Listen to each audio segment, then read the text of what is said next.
Hey boys and girls, today I'm going to read chapter 2. Chapter 2 in our book is titled, Who Are They? Snow blew into the treehouse. Jack and Annie wore coats, hats, and mittens. Jack's canvas backpack had turned into a leather briefcase with buckles and a shoulder strap. Jack and Annie looked out the window. Below the treehouse was a wide, snow-covered field that ended in a wall of evergreen trees. Beyond the trees was a city skyline. This was definitely New York, said Annie. See the Empire State Building? Remember our visit to the top? She pointed to a faraway building that rose above the others. This must be Central Park. I remember that big field. Yeah, I do too, said Jack. But we've landed in New York in 1938. It was different back then. He opened their research book and read from the introduction. The city of New York is the largest city in the Western Hemisphere. It covers an area of 322 miles. Jack closed the book. Whoa! Even in 1938, New York was a huge city, he said. This was going to be like looking for a needle in a haystack.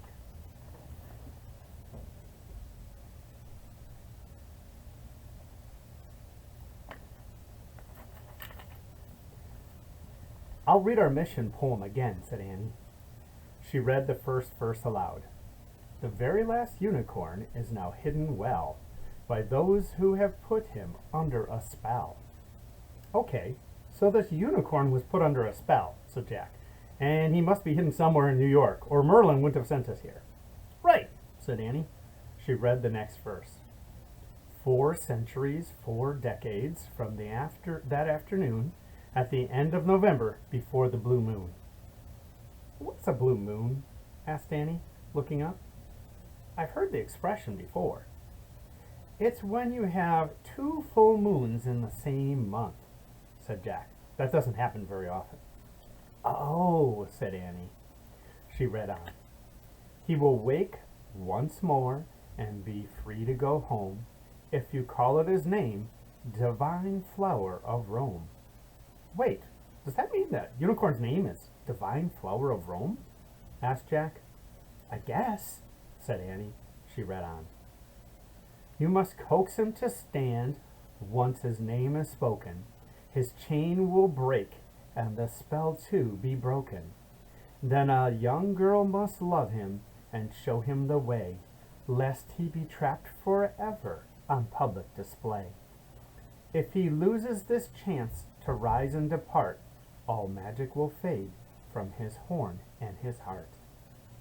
So I'm the young girl, said Annie, and I have to help him get home, and his magic will fade away forever. Right, said Jack. Okay, let's review. There's a unicorn on public display somewhere in New York City. He's under a spell. The spell runs out in late November before a blue moon. But he'll only wake up when someone calls his name, which is Divine Flower of Rome. Then a young girl, you, must love him and show him the way home. Great, said Annie. Let's get started. Get started? How? Said Jack. Maybe we should talk to some New Yorkers, said Annie. We can ask them if they know anything about a unicorn in New York City. She looked out the window. There are some people in the park right now. Jack looked out through the falling snow. He saw girls crossing the field carrying skates. He saw 2 people standing on top of a small hill. One wore a cape and the other wore a long raincoat. If we started asking people about unicorns, they'll think we're crazy, said Jack. Who cares? Said Annie. Maybe someone will at least know something that can help us. Let's go down. She started down the ladder. Jack quickly packed up their books. He buckled his bag and followed her. When they stepped onto the ground, Jack and Annie looked around. The skaters were gone. The 2 people on the hill were gone too. Where'd everybody go? Said Jack. I don't know, but we'll find someone else. Come on, said Annie. Jack and Annie started across the wide field. The snow was falling fast and furiously. The wind blew harder. Look, a frozen pond, said Annie, pointing. That must be where the skaters were coming from. Wet snow stuck to Jack's glasses. He wiped them off so he could see. No one was skating on the pond now. Whirlwinds of powdery snow swirled over the ice. Keep going, said Jack. They kept trudging along the snow. Hey, look, remember that? Said Annie. What? Said Jack. He wiped the snow off his glasses again. He saw a merry-go-round. Oh, yeah! On their trip to New York with their Aunt Valerie, they'd taken a ride on it, but now the riderless painted horses looked sad and lonely. I feel like we're the last living creatures in Central Park, said Jack. Which way do we go now? Asked Annie. Which way did we come from? It was hard to see anything in the white haze of the falling snow. The buildings bordering the park and the skyscrapers in the distance had all but disappeared.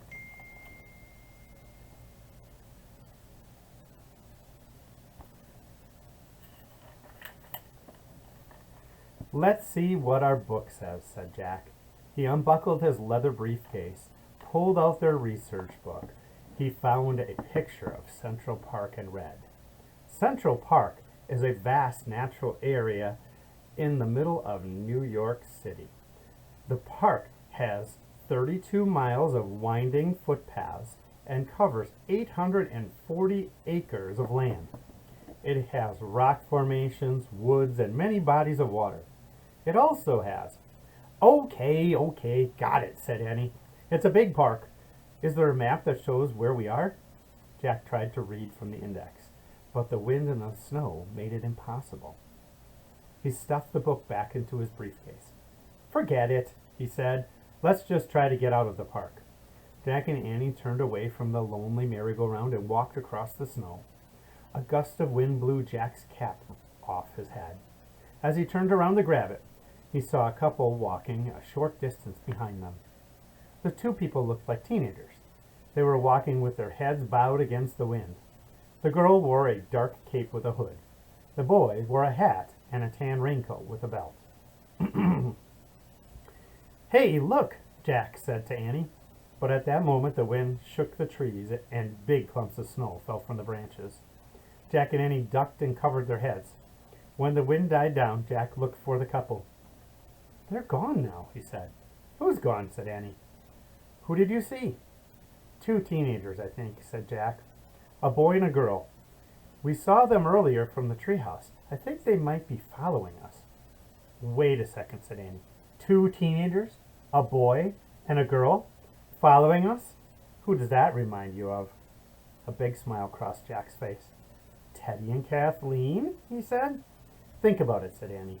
On our last 3 missions, it seemed like Teddy and Kathleen were always nearby, wearing disguises, ready to help us when we needed it. Right, said Jack. We could sure use their help now. He turned around. Hello, he shouted. Hello, Annie yelled. But the wind answered them with a howl. More clumps of snow blew down on Jack and Annie. Let's get going, said Annie. They'll find us sooner or later. They always do. And that's the end of chapter 2 for today. Come back tomorrow and you'll see chapter 3.